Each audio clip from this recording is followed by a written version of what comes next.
Y escenas como las que veíamos ahí en los titulares se han registrado en las últimas horas en el aeropuerto de Kabul de personas que intentan escapar de Afganistán luego que los talibanes se tomaran el poder.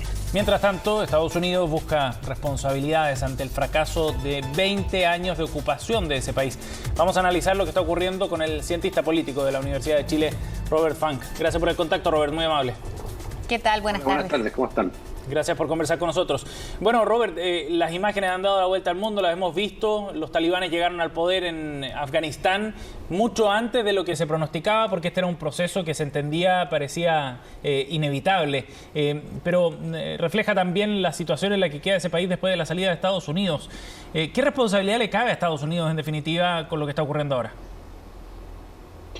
Bueno, claramente hubo mala planificación para el retiro. El retiro no es una decisión reciente, no es una decisión, ni siquiera una decisión de Biden. Hay que recordar que Trump llegó a un acuerdo y negoció con los talibanes en febrero del 2020. Los talibanes en ese momento anunciaron una especie de triunfo y desde entonces tanto Trump como Biden iban anunciando un retiro progresivo del país. Lo que sorprende es la falta de planificación para ayudar especialmente a los afganos que han trabajado, colaborado con o los americanos o la OTAN o el régimen afgano, ¿no? Oficiales del gobierno afgano. Entonces, existe una sensación en Afganistán que como que los dejaron botados. Esa planificación yo creo que sí ha sido un error. El retiro en sí de Afganistán yo creo que era algo que tarde o temprano iba a ser inevitable y Biden yo creo que ha optado por hacerlo temprano y pagar los costos de inmediato y dejar tiempo después para recuperar su imagen, pero claramente se ha hecho mal. Ahora, una planificación casi que inexistente, ¿no? Porque aquí se falló quizás porque no se previó, Robert, ahí está la pregunta, con cuánta rapidez se iba a avanzar por parte de los talibanes quizás, por dónde van estos o el cambio de mando quizás en Estados Unidos que no permitió una planificación tal o prever lo que podría comenzar a pasar, ¿no? A medida que los talibanes se acercaran.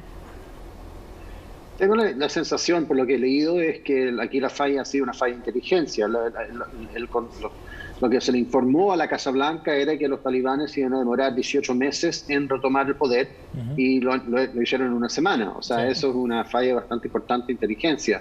Y obviamente, si uno cree que tiene 18 meses, también cree que tiene más tiempo para hacer los otros planes que necesita hacer. Y en este caso tuvieron que hacerlo todo muy, muy rápidamente. Sí. Robert, ahora, ¿qué significa realmente el regreso de los talibanes al poder en Afganistán? En el aspecto internacional, desde el punto de vista estratégico también. Bueno, antes que nada significa para el pueblo afgano una tragedia, particularmente para las mujeres, ¿no es cierto?, para minorías de todo tipo. Ya estamos viendo esos efectos de mujeres que las obligan a dejar su trabajo, volver a la casa, taparse, en fin. Para la esfera internacional, uno podría pensar que existe una especie el retorno de un riesgo que existió antes del 11 de septiembre de 2001, donde Afganistán fue la base desde la cual se planificó el ataque a las Torres Gemelas y los otros ataques que sufrió Estados Unidos ese día. Yo creo que ese temor es un poco exagerado porque también sabemos que hoy día esas redes, esa operación, esos grupos funcionan en Pakistán, funcionan en Irak, funcionan en Irán, funcionan en muchos lugares y por lo tanto no necesitan a Afganistán para hacer un centro de operaciones. Sí. Y los talibanes no son lo mismo que Al-Qaeda, ¿no? No, lo que ocurrió en el 2001 es que los talibanes le dieron el espacio a Al-Qaeda a funcionar ahí, no son lo mismo. Lo otro es que es notable, ha sido en estos días ver la reacción de países como Rusia y China, que se han demostrado mucho más abiertos a trabajar con los talibán, no sé si apoyar, pero a diferencia de los países europeos o Estados Unidos o de la OTAN, lo que vemos es que esos países ven una oportunidad para expandir su esfera de influencia en Asia Central. Entonces, habrá que ver cómo les va, porque los talibán tampoco son particularmente menos a otros regímenes que no comparten su ideología. Pero es interesante ver cómo esos países que tienen ambiciones globales en cuanto a su poder están tratando de beneficiarse de lo que ellos ven como la derrota de Estados Unidos. Ahora, cuando uno va al origen de estas conversaciones o al acuerdo que llegó Donald Trump en su minuto con los talibanes, ¿esto hubiera pasado igual si no hubiese sido con Donald Trump porque tenía punto final esta ocupación o envío de tropas norteamericanas o británicas ahí a las zonas de Afganistán? Sí, es casi, o sea, la razón por la cual Trump negoció con los talibanes es precisamente porque los militares veían que el gobierno estaba perdiendo el control, el gobierno afgano, y tarde o temprano esto iba a ocurrir. Entonces, la verdad es que incluso hay quienes dicen que ya en el 2001, 2002, 2003, o sea, siempre se supo que Afganistán es un país casi imposible de controlar. Los soviéticos tuvieron el mismo problema en los años 70, claro. Tuvieron que retirarse en el año 80. Hay un libro que se llama Afganistán, Cementerio de Imperios, porque desde Alejandro Magno que Afganistán ha sido así. Y por lo tanto, la razón por la cual Estados Unidos y la OTAN se quedaron 20 años era porque no veían una forma de retirarse y entregarle el poder al gobierno y al ejército afgano, asegurando que iban a mantener el control. Entonces, o iba a ocurrir hace 10 años, hace 5 años, hace 1 año o ahora, o en el futuro.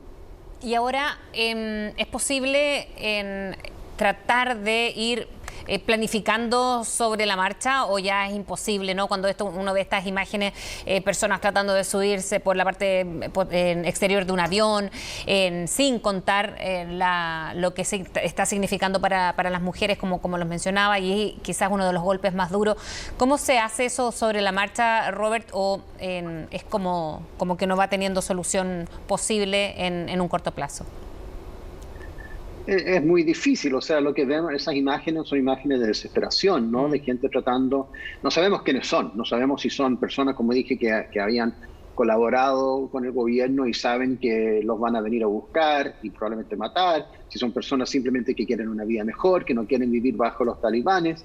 Entonces, creo que también lo que muestran esas imágenes es que hay que tener cuidado con pensar que esto implica una especie de liberación del país de las fuerzas de ocupación occidentales, como algunos han tratado de plantearlo. O sea, la gente en Afganistán no quiere vivir bajo el régimen talibán, ya tuvieron la experiencia y lamentablemente no tienen la fuerza para impedirlo.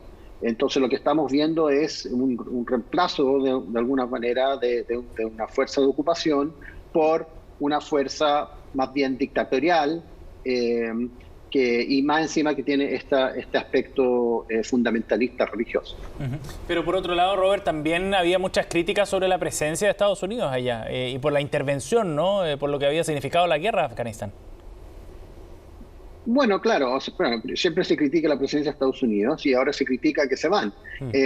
La verdad es que no hay hay situaciones donde simplemente no hay buenas opciones.